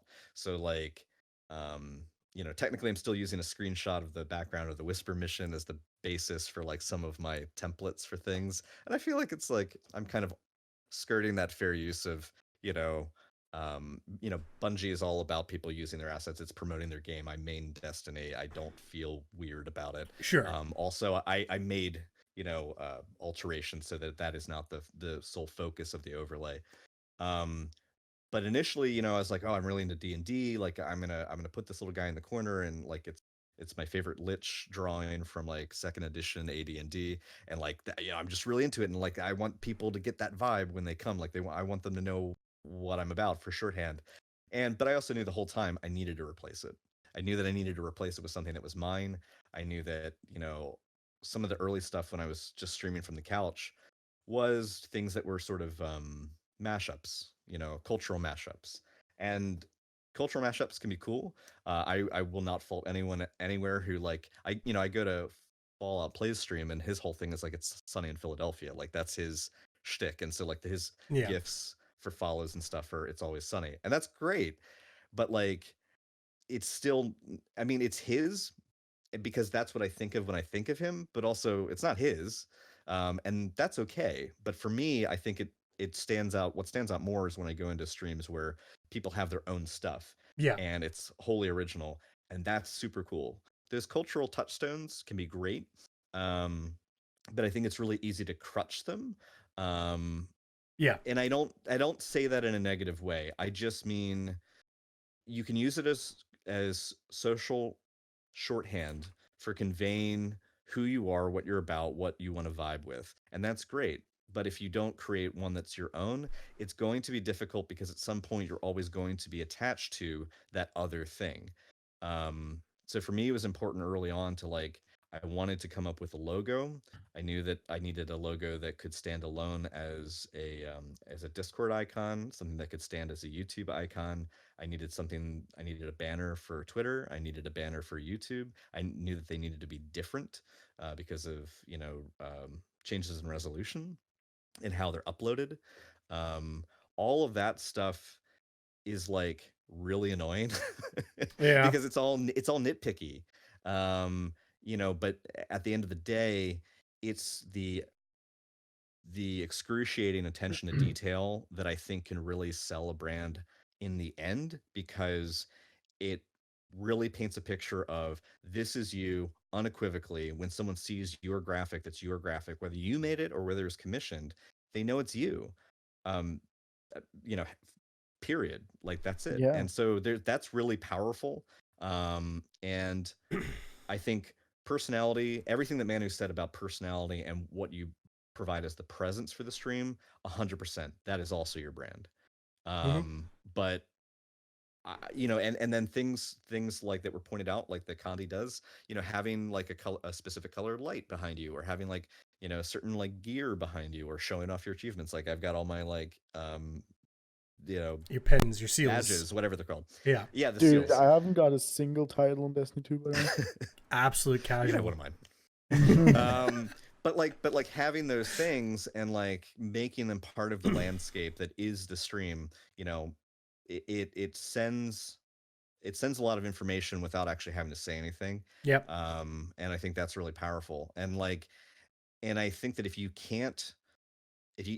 you're not someone who feels comfortable creatively crafting like a something visually, like if you don't feel comfortable with drawing, or you don't feel comfortable with like motion graphics, there's so many good resources out there, which is a whole other topic on its own of like where to go to get these things. But like just even if it's like just something, again, I think the cultural shorthand and those mashups are key and are important if you need something to define yourself. I would just, I guess, caution against using them long term, because ultimately it will limit what you can say about yourself and how you can present your brand, because you start to become, it doesn't dilute your brand, but it definitely like, I don't know, it leaves residue behind, and that's not a bad thing. It's just, again, I'm always going to think of Fallout, and I'm going to think of It's Always Sunny in Philadelphia. Like that's inescapable for me now. Yeah. So No, I mean, I 100% agree with what you're saying. And I think we can all agree when, everyone's going to have that, right? And like you say, it can be a good thing. If you are super into, anime, then have all your alerts be like, based around anime and stuff like that. I've seen that done very well. People love anime, and they're going to... Snug has some good... Yeah, right. That was what I was thinking. Good alerts. Anime as well. Yeah, right. And that's like great, because when I go in there, I get to see these maybe little clips or gifs from this anime, or a bit of music that I've heard from these animes and stuff, and it gets people talking, right? It's an immediate conversation point. I mean, I think if you are brand new to stream and you've just started, then you're gonna have things. Everyone's got the default alerts, right? We've all heard the noise of like the new follow noise, the default Streamlabs one, the little zombie running, right? Everyone's got those to start off with. And, you know, it's hard, right? I've only recently moved to sort of more custom alerts. When I got some new work done, and new art and new assets done for the channel, we got some custom alerts for subscribers, for followers, for hosts, raids, that sort of thing. And I love it, right? But it doesn't, the only problem with that is it isn't a conversation point. You know, someone doesn't see my sub alert and go, oh, you're a fan of this? Let's talk about that. Because it's my own branding. And I'm proud of that. The thing that always reminds me was when Tim the Tatman, who I'm a huge fan of, his sub alert used to be that little clip from the System of a Down song that was la la la la la la la la la, ooh, that little thing, right? And that used to really stick in my head as Tim the Tatman noise. And he moved more to just like a standard, like, I think it's just like Tim, like someone just saying his name, right? And I don't know what the context behind that audio clip is, but that's his own branding, and I associate it with him rather than anything else. And I like that, and I wanted that for my own thing, which is why we've got clips of like Wolfie saying things for subs and stuff like that. But you're right, you lose a little bit of that. Let's go, Kanye. You know. Yeah, right. And like, to me, that's funny. To people that have been in my chat for a while, it's kind of funny. It's Wolfie. She's a personality, you know, and it's like, it's a good thing to have for my own alerts. And I love that. But it's, you know, like we say, it takes away that little bit of the, oh, you're a fan of this because I've got this. You know, I used to have, you know, I know people that are Destiny players that have Destiny themed alerts, right? Which is great. Synergizes with the game you're playing or whatnot. It's perfect, right? And it does help to bring people in sometimes. I haven't had a single person really comment on, oh, well, that follow alert was cool. You're a fan of this. I also like this. Let's talk about it. So you do lose it. It's interesting. But yeah, overall, I think if we were to kind of give our basic thoughts on branding, if you're a brand new streamer, you're just getting into it, you don't need everything done straight away. No, definitely not. You come in, you just stream, okay? Use the standard stuff. I will say Streamlabs was what I initially started with, which doesn't have that many options for, you know, I had the standard follow alert. I had a GIF, which I just pulled off of Google somewhere, you know, and that was kind of that. And you can do a few things with it. I still use Streamlabs for mine. It let me go in and put my custom ones in and really mess with them and do a good job. But what I will say, Stream Elements has some amazing stuff. If you're brand new, you're streaming on a PC, obviously, for these alerts, look at Stream Elements. They have a lot of cool alerts that look really nice. They look really professional, and I feel like they're not as recognizable as the Streamlabs. Yeah, again, the zombie running one that we've all seen a million times. That would be my advice, and let the rest of it come. You know, overlays, go with whatever you think looks good. For emotes, once you reach that point of being an affiliate and getting an emote or two, use something that, you know, is going to be, you brought up the example of the whiff emote earlier, right? And I know that I see you use, is it Fun Police's emotes, the bubbles? Yeah. I see you use those all over the place, right? And they are amazing, right? They're brilliant. And you can use them in any Destiny stream and they're going to know what those emotes are. And, you know, have an emote that you can use elsewhere. That's why I like the whiff emote that we have, because any Destiny player will kind of recognize that. And it's an emote that works. The rest of mine are much more personal to me, which maybe aren't the best because they don't work as well outside. But I think having a balance of in jokes and emotes that can be used site-wide is the way to go on that one. But the key thing is use what you think is good, use what you like, and the rest of it will come over time. You know, just gradually as you develop that brand, as you stream and as you grow, the rest of it will come. So not a huge worry right off the bat. I think we can all kind of agree. No. Yeah. And I think a lot of that almost dovetails into the next thing that you wanted to talk about, which is equipment. Mm-hmm. Which is just look at these transitions. We're just and to touch up on branding for just like 1 second. I'd say just things for me that were really important that popped out in this conversation. You know, Manu mentioned a theme. Dragons, zombies. It could be related to the game if you're a variety streamer. It could be any number of things. Moths. But it's theme is important. So having a tone, both for yourself as a character, because you yourself are the brand, but also for the stream itself. Is it gothic? Is it like super cyberpunk? Is it like really upbeat and like chibi? Like whatever it is, let that be your thing, Mm. and be consistent. Because again, branding is consistency. Branding is consistency in your color pattern. It's consistency in your iconography. It's consistency in maintaining, upholding the larger theme. The conceit of your whole brand should be built on something. So like mine is like skulls and like D&D shit and like Yeah. metal, because like I like those things.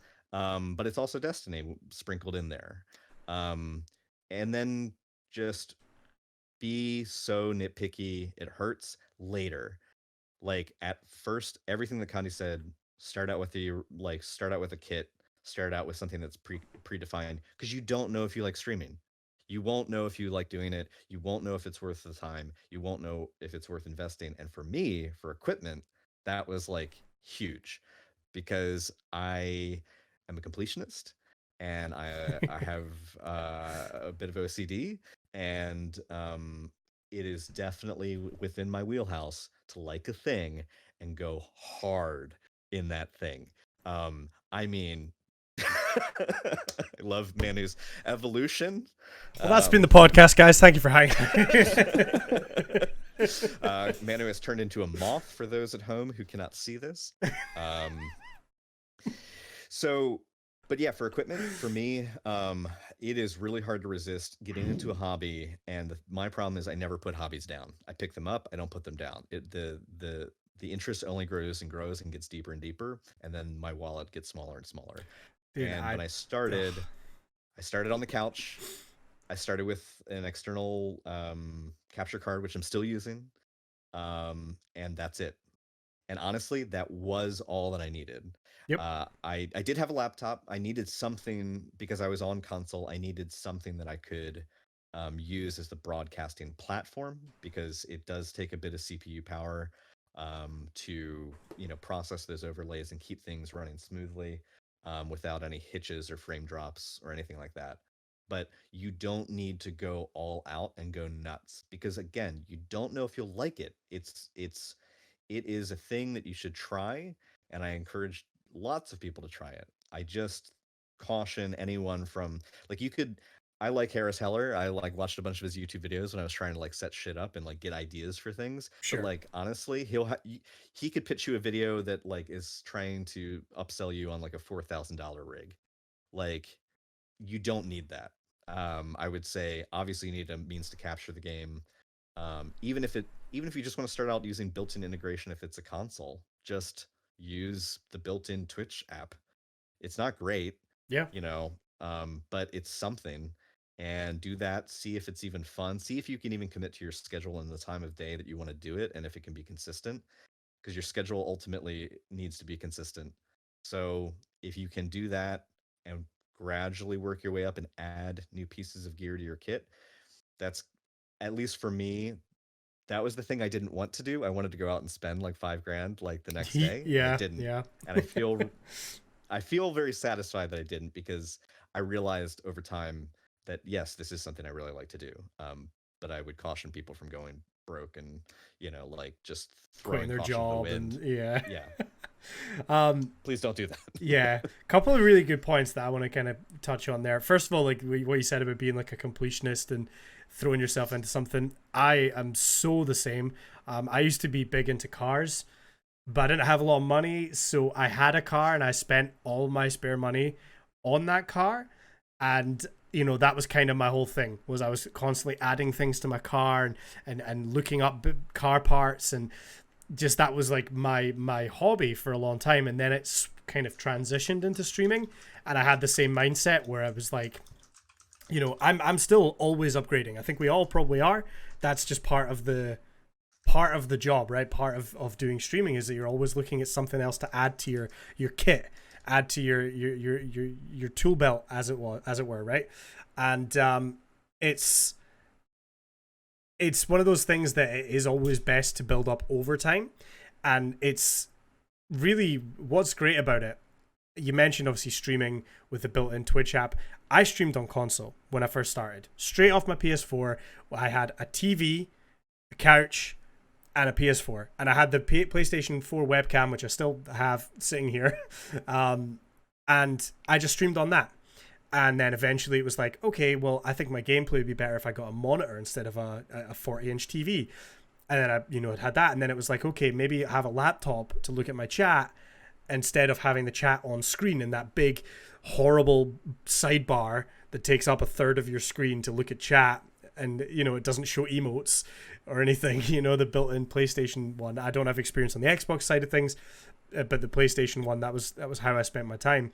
And I think Manu brought up before, there's been streamers that have grown a lot just straight off the PS4, because if your content's good enough, it doesn't matter.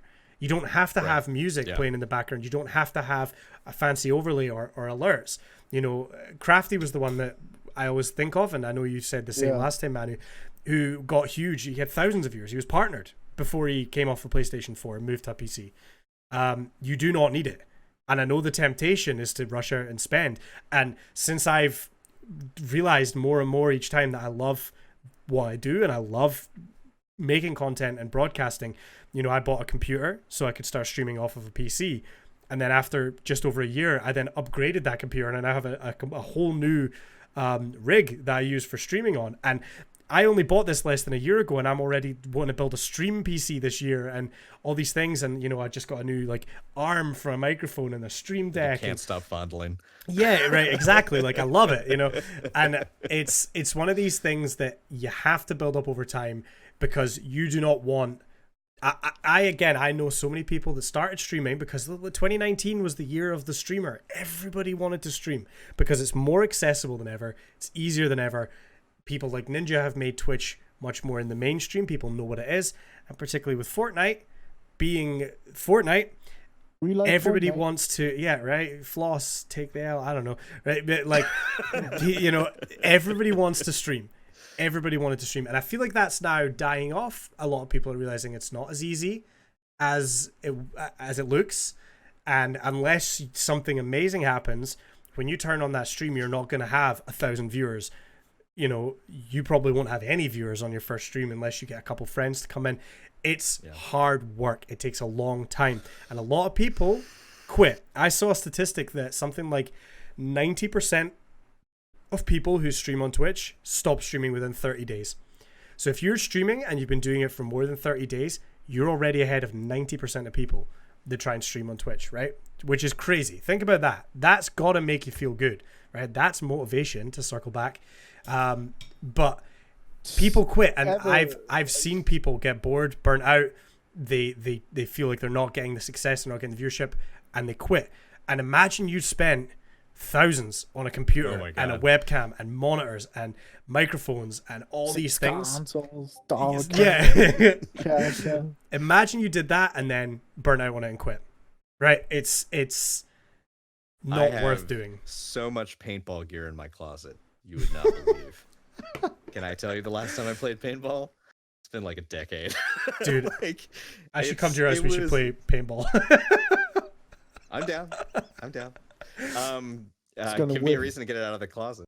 But I agree 100%. And again, consistency is key throughout so much of it. It's setting your schedule. It's I think consistency, and also just moderation, to tie it back into equipment. Just be consistent. That know your limitations, know your budget. If your budget states that I can buy about this much kit and add it into my overall setup every 4 months, unless we're talking Amazon Black Friday deals, don't go nuts and then cheat yourself by going, well, I'll do it a little early, because you never know what will happen. Hardships are real. Things come up. This past year, 2 of my dogs had very, very expensive medical issues. I was not really, how can anyone be prepared for that? But also, I was in the process of acquiring new stuff. This is my second microphone. I was getting things, and then things happened. And then even though I was committed to streaming, I was committed to the whole process, and I wanted to keep improving the product, improve the craft. The problem was is that there's going to be shit that happens outside of it that you have to factor in. So I think I've probably beat the horse to death about moderation and not going too fast too quickly. But in terms of equipment, I mean, what are your thoughts on the basics in terms of like what are at minimum you should start out with for like a stream? Webcam. I'm kidding. That was a shot. That was a Good shot one. at Manu here. Good one. I know Manu like has a bit to I want to talk about in terms of equipment, right? But my just very quick thoughts are, before we get into the basics, once you have the basics, the beauty of it is if you're streaming and you manage to get affiliated and you keep it going, eventually at some point you're gonna earn some money from Twitch, right? It's not gonna be a lot of money. I've spent way more money than I've made on Twitch, but the cool thing is that because I work as well, right? My salary from my job pays for food, pays to keep a roof over my head, right? Money I get from Twitch goes into an account, and I use that money in that account to buy things for stream, to improve the stream quality. So You're so fucking smart. that's what you do. I'm telling you. I should do that. I can't. The first, and it may take a while. It took me a very long time to get a payout from Twitch, right? You don't get a payout unless it's changed. It has to be over $100 before you get a payout.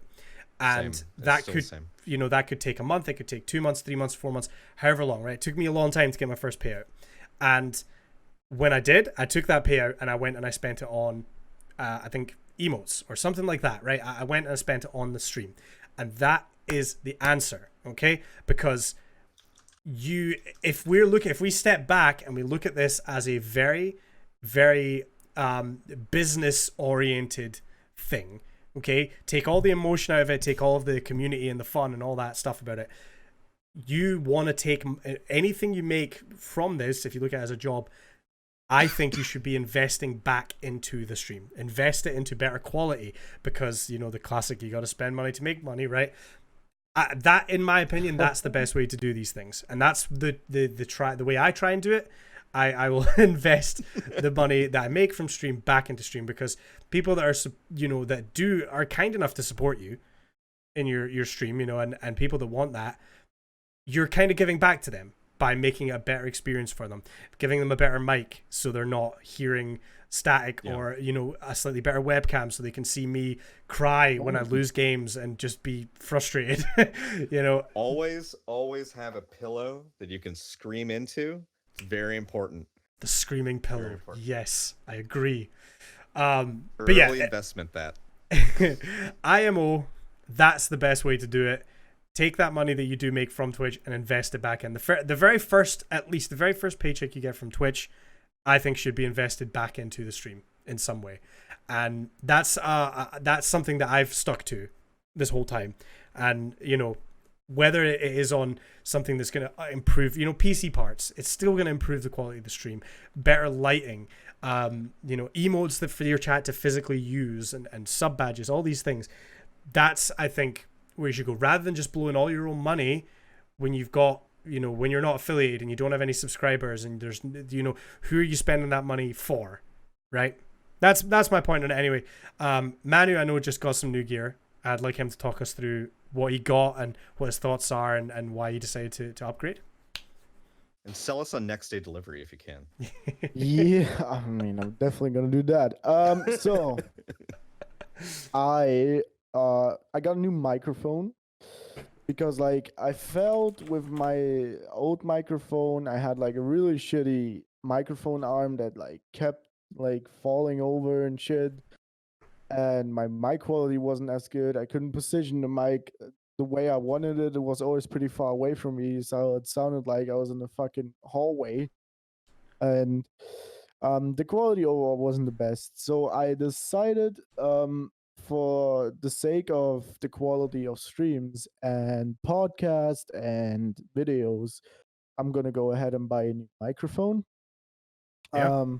So I bought a Rode pod mic, which is like it says, made for podcasts, but it's also pretty good streaming mics. And with that, I bought a really good mic arm that was probably way too expensive for a mic arm, but Same one I've I got, I mean, think. yeah. And I got a Go XLR Mini, which it's gonna be a mixer is gonna be essential for this microphone since it's an XLR microphone. Um, and I feel I have it for like a week now, and I feel like the quality is way better than was it before. I Yeah. feel like it sounds way better. I set it up all right, and when I look through VODs or like stuff I recorded for videos, it's like way better. And that's a good purchase I made. Like I'm really happy with that. Yeah, I'd agree. Like I said, it's just to make the overall quality for videos and streaming way better. And recently, I almost forgot, about 3 weeks to a month ago, I upgraded my PC. Um, Oh which yeah, yeah. yeah, which made it also better for me to stream from PC, because like I basically was only playing PC, and I kind of with my old rig, I had a pretty good CPU. I think I still have the same one. I have a 8700K i7, which is pretty good. Yeah. But then I had like a 1060, and like my RAM was pretty low, and I wasn't really the best to stream, because like streaming takes a lot. If you don't have a streaming PC, it takes a lot from your PC if you just stream straight from it and play at the same time. Tell me about it. Yep. Yeah. So You're I rendering so much content at once. yeah. Also that sane rendering, good transition. For videos, it's always like with the new rig and new RAM and all that shit, makes it way easier to render videos. Goes way quicker, and like the editing is way more smooth. I can do with it as well. So yeah, I I spent probably about over $1,000 these last 2 months on upgrades for like content creation, Yeah. and it wasn't any money from Twitch because I wasn't streaming, and also it's all money from me. But I feel like for me it's worth it, because at the end, um, it's gonna be better quality. I really don't want people to hear like me being in a hallway when they hear my mic. Um, and I feel like that's pretty good purchases, and I want to keep going with it. I think that you even pointed out though that like, yeah, you spent $1,000 recently. It's a lot of money, but you waited. You waited and you knew what you wanted. You did the research. Yeah, I know that you asked Condi for, like advice on like the mic stuff and like the mic arm and all of that. Like I think you arguably did the most sensible thing, which I mean, like, yeah, you invested into the stream, you invested into what you can do now for your editing. Manu, you're a great editor. thank you, And thank you. I think that like you made that purchase and it was a big one, but like you knew why you were making it. You didn't make it Yeah. because like you watched a YouTube video and somebody's like, oh, you got to get this Canon HD whatever, so SLR that you can like mod to work as a webcam, like, and you got to get like 3 key lights and like, no, you Yeah. didn't do that. And I think that is a perfect example of like taking your time to figure out, what do I actually need to make this better? What are my priorities? Yeah, for like big reason as well. I ordered all my parts for my PC, so I had the new graphics card, I had the new CPU cooler, I had my new RAM, my case, and my motherboard, and we put it all together, and the PC would boot up but shut down instantly. So no, would boot up and stay on, but would have a black screen, so nothing would come on screen. And the motherboard they sent was fucked in some way. So I had to wait like an extra 3 or 4 days without anything I could do other than play console. And Console. console. Yeah, so that was a big struggle. And for Mike, I wasn't Polar's stream. I was like, Polar's mic sounds so good. I need to know what it is. Yeah. and he told me like this one I have now. It's the same one that Poa has. It's a Rode Pod mic, and I was like, it's like $120. That's not much, and it sounds awesome. So I was like, I need to get this. And then Amazon was instantly was like, I know people that bought also this and this. And I was like, oh, $300, that's not much. Give me it. Next day delivery. So basically that's the story. Yeah. Well, I like that. Yeah, obviously you because like as anybody who's in the live stream can tell, Manu doesn't have a webcam. So when you stream and you make videos, it is a lot about the audio and your commentary. That's the important thing. So you recognize that and you went to upgrade audio, right? I mean, that makes sense to me. And I think that's smart. You know, I think that was a good idea and a good investment. Just because we're getting towards the end here of the old podcast, I want to do a couple just sort of semi-quick fire things. Saw someone in chat ask what our next purchase is, what the sort of next thing we're looking at is. I know. I guess in terms of stream, what's your next thing, do you think, on your list, Manu? My next thing on my list is a gaming chair. A gaming chair. I Nice. Okay. sit on a fucking. It's a shit chair. Like it's really really bad, and I want to invest in something like maybe one you have, Andrew, one of those lines, just a really good one. You mean other one of than that- these? Yeah, one Hell of yeah. the Secret Lab yeah, crew. exactly. I wasn't getting. I didn't know One the of name us. anymore. Yeah, I want to buy a Secret Labs chair, something like that, because like I've been sitting on such a shit chair for so long, and I never went to like buy a new chair because I was like, dude, they're like fucking $300. This is way too much. And then I go ahead and spend 300 on a new mic and all that. And I was gonna buy it this month, but I was like, I can't spend that much on like a You new spread mic out, and yeah. and a new chair the same month, because last month I spent so much on the PC parts. I was like, I can't. So next thing I'm gonna buy is 100% a new gaming chair. All right, cool. Grog, what about yourself? That's a good question. I feel pretty well sorted right now for what I've managed to accumulate. Like I'm at no point am I like done, because how could you ever really be done? right? Exactly. Yeah. Recent upgrades for me. I got a Stream Deck. I got a new mic. I upgraded my cam. I mean, I look at it from the Stream Deck helps with productivity. It allows me to just do things faster, keep the stream going without like downtime. The mic, I think, as we've all said so far, audio is so very important, right? Because when you're the viewer, you have two things as the viewer. Just forget everything else. You have the visuals and you have the audio. You have sight and sound. Yep. So if you can have the best custom overlay graphics in the world, but if your sound is shit, who's going to want to watch you for tens of minutes, if not an hour or more on end, if you sound really bad? Like, I mean, that's just hard, because then they could just watch somebody else who maybe has better gameplay but less production and doesn't have any sound. Yeah. And they're just like in the category like streaming the game. So audio is important. That was good for me. I think right now I run a dual stream setup, or dual PC setup.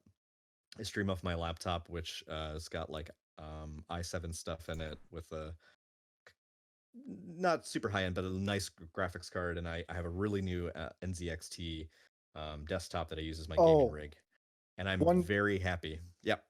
One thing I wanted to mention as well, real quick, very off topic, but did you guys see the new cooler NZXT put out? I did. Yeah, it looks where super like cool. you can actually like. You could, if you wanted, you could put your with emote on it, and it just shows in your PC case, and it's so sick. I did see that. That's so sick. Yeah, right on the motherboard fan. That's cool. There's a few things. Is there not a Razer microphone that does the same thing? Has a little LED screen on it that you can change what's on it? I didn't know that. I'm sure there's a microphone. I think it's a USB mic. I want to say it's a mic that Razer make. I might be wrong. This is just off the top of my head, but I'm sure it has a little LED screen on it where you can display things like that. Yeah. Oh, sick. Yeah. I think for me, for upgrades, probably I'm going to be getting either a backup controller. Like I use a Scuf-esque controller right now. I use the Astro C40. I Nice. like it a lot. I I have mixed feelings about recommending it. The factory joysticks are not great, but you can get replacement ones from Battle Beaver, and with increased tension. I think my next investment will probably be to get more joystick modules, because if those start to go midstream, I was playing with was I playing with you? I think I was playing with you, Condi, and maybe Bubbles, or maybe it was with Polar, and I snapped the top of my joystick off. Like it just came off. So I had like a plastic stub, with no pad, and I was just like, we were in comp, and like I was like still trying to hit headshots. That was embarrassing. I made it work, but then I also kind of like awkwardly spent the rest of the stream trying to like take it apart while we were in orbit and like put shit back together. I think I'm going to invest in some of the basics that I use daily. So like things that get a lot of wear and tear for me, since I'm still on controller, probably maybe a second one, but definitely more backup parts. Um, I have kind of the fundamentals in terms of the whole setup. I think I guess the last thing I'll riff off of is Manny's thing about a chair. Get a good chair. It doesn't have to be a gaming chair. It doesn't have to be a race shooting chair. I mean, honestly, if I had all the money in the world, I'd get a Herman Miller like Aeron chair.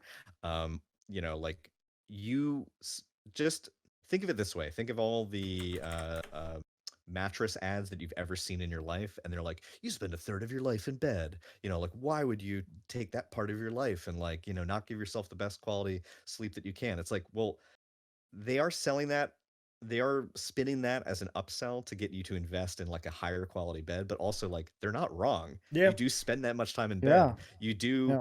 You can wake up with a crick in your neck and feel shitty because you slept badly with a bad pillow or a bad bed. So like if you're going to spend like, I mean, I've done a 12-hour stream in this chair. Like if I'm going to be in this chair for that long, I want something that is comfortable. Not all gaming chairs are good chairs. I'm not even Yeah. hyping this chair. Mhm. I'm just saying like there are plenty of gaming chairs that have the look, and they sell you on, oh, it's like a DX Racer. They're not. Some of them are not made well.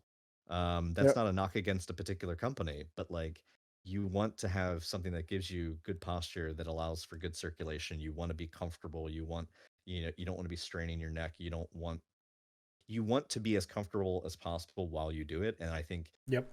if we talk about audio and lighting and video as like critical things to start with, good cam, you need a good source of light. I saw Kibbles mentioned in chat earlier, don't go nuts with buying a key light if you don't need to, or a ring light. You can go to the hardware store, you can get film to put over like halogen lamps or other kinds of like construction lamps, and you have a really good sort of like, I forget what they're called, like what the photographers use, the soft boxes. Diffusers. Or you Yeah. get a light bulb and an umbrella.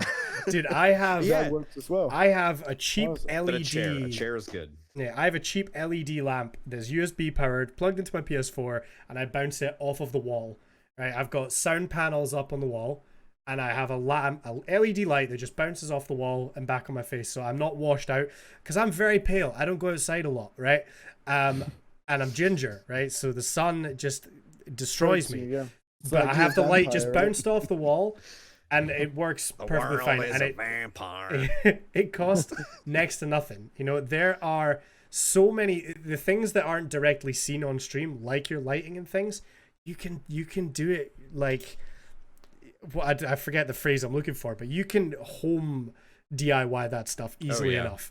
And it will look good. And the improvements from going out and buying a key light and all those sorts of things, they're minimal at that point. Right. Same with webcams. Is something that I use the Logitech C920, the same webcam that probably 95% of streamers on Twitch are using. Right? It's cheap, it's affordable, but when you just spend a little time to learn how it works, you can make it look good. And I have had maybe 3 or 4 occasions over my streaming career, right, where I've sat down and gone, I want to make this look better.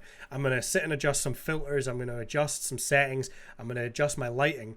And there's been several times where I've done that, and then someone's come in and said, oh, new webcam? And it's like, no, I just changed a few things. Oh, it looks like a new camera. It looks better. And I've progressively improved the quality of that once, twice, three, several times without buying a new webcam, just by putting a bit of time into it, right? And I think that can be said with a lot of things as well. So there's ways that you can do this cheaply or affordably and still make it look good. That comment about finessing the filters and the settings with the equipment you have available to you, like 1,000%, I'm so on board with that, because that, for me, when I had one monitor, a different, more basic camera, when I had a much smaller, I mean, basically half the size of the setup I have now, I still had a really good looking stream. I think it was when, I mean, I'm saying that because like Condi, I think, came into my stream and was like, "Oh, your stream looks really good." I'm like, "Really?" And a lot of that was down to messing around with the settings, and just taking the time to figure this ins and outs, because your equipment isn't necessarily just the physical product, that you get off the shelf or get it mailed to you via order and like set up. There's a lot under the hood that you can mess around with. And I think actually, Condi, the first time you asked me about possibly coming on was when I asked you about like, "Oh, have you ever used LUT filters on your like stream?" And you're like, "What's a LUT filter?" And like, I'm not using it now because this is just like, I'm not in OBS, but like, like you can use filters in the same way that like, say, Instagram or Snapchat or any of these other things apply a filter that automatically sorts out your contrast, your blending, the vividness, saturation, all of that. You can add those as filters to your cam. You can make your cam look like something that is worth $500 or more than what you currently have. Yep. Just take some time and some learning. A lot of YouTube videos. Yeah. A lot of messing around, a lot of things working, and then you come back and all your settings are wrong, and then you have to redo them. But yeah, all that stuff. Yeah, and as Kibbles is saying, the same can be said for mics as well. The same thing. I think the bottom line is that if we're looking at it in terms of an investment, okay, you could invest a lot of money and buy, really good equipment, or you could invest the time and actually learn how to make the equipment you have look good. And then that is down the line much better, because you could have all this expensive stuff and not have a clue how it works. And you buy the best mic in the world, if you don't know how to set it up, it's going to sound like ass. I think the time investment is more valuable than the financial investment, right? I'm still learning things about streaming every day, and I've been streaming for years, and there's still things that I'm going to learn each time and change. And you have to be prepared to do that. And it pays off. It really does. Just to kind of finish that off, like the next thing that I'm thinking about investing, it's really difficult because I have so many things that I want to get. I want to do a full rebrand for myself in terms of overlays. Yeah, well, this is it, step by step. I really like my emotes, but I would like things like sub badges done, maybe transitions for the stream, those little bits of polish. But that's still, that you can spend a lot of money doing stuff like that. So that's a kind of maybe a later on thing. I want to build a computer for a stream computer. So I've got a dual PC set up, which is again a huge pain in the ass. Realistically, probably the next thing I'm going to buy is actually some more furniture for this room, because, and I can't believe I'm saying this publicly, I've committed, and I'm currently committing the crime of having my PC sitting on the floor on a carpet. I know, but I have no other space for it. My desk is 2 meters long, and I have no space. Also, my desk is quite flimsy, as anyone that's watched my stream will know. If I tap my feet too loud, the whole desk shakes. And sorry, go on. I gotta tell you, I built my desk. It's homemade, right? And I spent $50 on like everything for the desk, and it's just like wood you would get from like any shop. You can buy it, shit like this, and we just like, and it's so stable and fucking like I can punch it with the force of One Punch Man, and it wouldn't break. That was I remember making jokes that you had to get like a super reinforced desk. It's not. It literally had to be custom made because you just slam is. It's not even a joke. I looked at desks, and it's harder than you think to find a desk that's over 2 meters. They can take punishment. Yeah, and take punishment. No, honestly, and it's like stable. And I was like, my dad was like, "Why don't you just like build your desk?" And I was like, I could try that. So I just got a wooden plate, like 2 meters long wooden plate for like, for the top, and then it's just so good. And I made LEDs underneath it and all that shit. And I have like all my cables behind it, and like I have a separate fucking wooden piece for my microphone arm. And like I said, I spent $50, and it's 2 meters long and the most stable desk I've ever had. Yeah. Mine is my desk is from my wife's. She used to be a printmaker, and it's from the old studio where she used to work, and it is just a big fucking metal industrial desk. And if you want a desk you can punch, Manu, you're welcome to punch mine. But context. But yeah, no, I would love to see your Google search history of desks that you can punch. Desks that will take punishment. I spent so long looking for a desk. I have a picture on it. Wait, let me see. Keep going. I'm gonna don't say Discord because we can't all see it. Yeah. The desk I got, I wanted a wide desk because I've got the 3 monitors, my keyboard, but then I also have like the PS4, and for some reason I have my VR headset sitting on the desk as well. I want to put my PC up on the desk because I know there's all this dust and crap getting in it, sitting on the floor and on the carpet, and I hate that it's there, but I'm so scared to have the computer up there in case it falls. So my plan is to get maybe a couple like Alex drawers from IKEA, and either just reinforce the desk and move the PC up, or put the drawers separately and have the computer sat on the drawer. I don't know, but I'm gonna spend some time upgrading that because I think that's the priority for me. So that's probably the next thing I'm gonna go for. Other than that, maybe like one of those stands that you get where your monitors float, so you can get rid of the stands. My god, dude, do it. Yeah. Because I have 3 monitors with huge big ass stands that take up so much room. Yes, I will send you a picture later, but for those who cannot share in that picture later, yeah, I can attest for you. One of the things that I invested just before Christmas, so if you had asked me just before the holidays what would be my next big thing, it would have been that. And I did get it. Look at Amazon Basics. For anyone interested, Amazon Basics sells their own line of like Ergotron stuff. It's so much less expensive. I mean, it was like $200, but it's so much less expensive than like if you go to like, Dell's website or any other big distributor. It's going to be like double the price, if not maybe more. And I have 2 excellent Ergotron arms that like my 2 monitors float in front of me, like right here, and my laptop's to the side. And it has allowed me to have more space for cable management. I can actually like put some stuff behind the monitors and, like slide it underneath. And like, it makes me feel better. It's like when you go into a room that's been like freshly cleaned, or tidied up, or you go into like a restroom or like a business, anywhere where like there could be clutter, and you go in and it's just clean, like very organized. You feel better. You get like a dopamine hit. Like you literally just like, oh, I could sit here for a few hours. This is nice and cozy. But I used to have the same problem. I have Alienware monitors, and they're lovely, but the stands are so goddamn big that like they took up my whole desk space. So I couldn't even had a keyboard in front of me if I wanted one. So yeah, I would say that for me was like a nice to have but not need to have. And that's a thing that, as Andrew pointed out, like doesn't benefit the stream. So it was a very late purchase for me. Like I invested more in the lighting, the microphone, and the other stuff that made the stream better before I did that extra nice to have things. Sure. Because no one will ever see that. Absolutely. Yeah.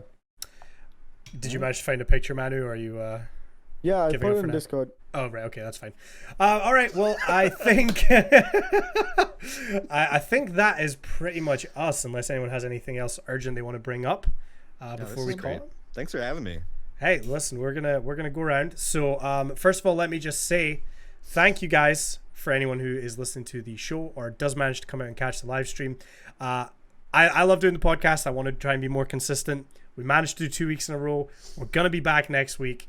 We're going to find more guests. Hopefully more of the regular hosts will be around. And we're going to be doing this. So thank you very much if you are listening. Make sure and check out our Twitter at Zero Strategy Podcast. If you are listening to the audio version and you want to come catch the live stream, it's usually a Sunday, but it could be on different times. Twitch.tv/Zero Strategy Podcast. First of all, Grog, our wonderful second ever guest on the show. Where can people find you on the internet? Shout yourself out. Is there anything that you've got coming up you want to promote? Anything at all? I don't. Well, okay. So one thing I'd like to promote, which I'll beat you to the punch, Condi. The only thing that I have that's up on deck in terms of events is your raid day. Next Saturday, we'll be doing an all-day raid day. So that's heck yeah. Outside of my normal schedule, that's the thing that I'm looking forward to the most. The plan was I'll let you sell the rest of it. But yeah, for me, it's just _Grog. It's my same handle on PlayStation. It's my same handle that I use when I stream on PC. I'm still in both platforms. I still have friends on both platforms. You can catch me Tuesdays and Thursday evenings, usually around like 7 p.m. until very, very, very late evening or early morning Eastern time. And then Sundays usually pretty much most of the bulk of the day I'm on. I'm on YouTube again, just _Grog, and Twitter is gamer_Grog because it was taken. I know that feeling. All right, cool. Well, yeah, just before we jump on, thank you very much for joining us. I really appreciate you spending the time to come and chat with us and give us some of your insight, because again, like I said to you when I initially asked you to do this, I feel like you've put a lot of thought into your stream and your setup, and it's valuable information that people might hopefully get something out of. So thank you.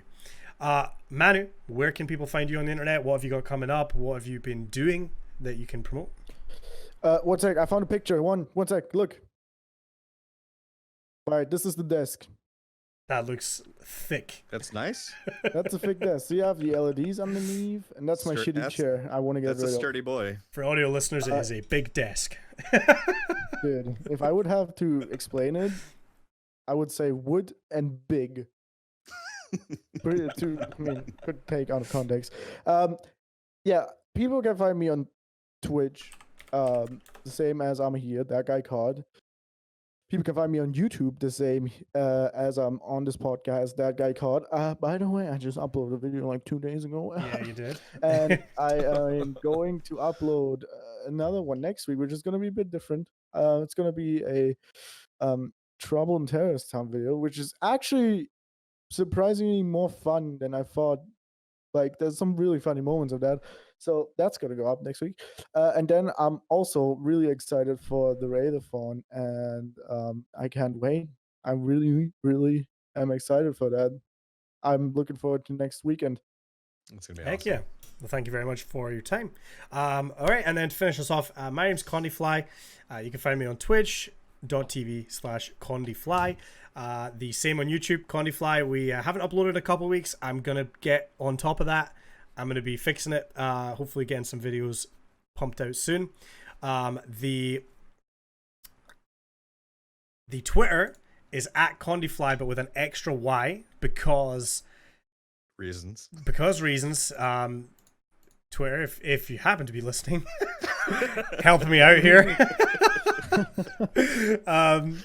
But yeah, as the boys both here said, we've got a few events this week, which I'm going to promote. So on Thursday, we're going to be doing a slightly drunk Sea of Thieves stream with Kibbles and Cyber and I believe Wolfie. So that'll be kind of fun if you want to see me drunk being a pirate. We have on Friday, I'm going to be doing another Destiny stream where we do 1v1s. I'm going to be taking punishments for every match I lose. If you're on PlayStation or PC and you want to come and challenge me to a 1v1, that'll be Friday night on my Twitch channel. And then on Saturday, we are doing the Raidathon event with both these lovely gentlemen here, where we are going to be starting off in Destiny 1, the very, very first raid. And the plan is to go all the way through chronological order and finish every single raid that Destiny has released over the years. It may take all day, but we're gonna get through it. So it's gonna be a fun event. And again, there's gonna be a lot of people streaming and having a good time that day. So make sure and check that out. Yeah, thank you so much for listening. We'll be back next week. Poggers. Yeah, we got loads more to talk about. So thank you very much for your time. Have a wonderful rest of your weekend. We'll see you guys next time. Take it easy. Bye-bye.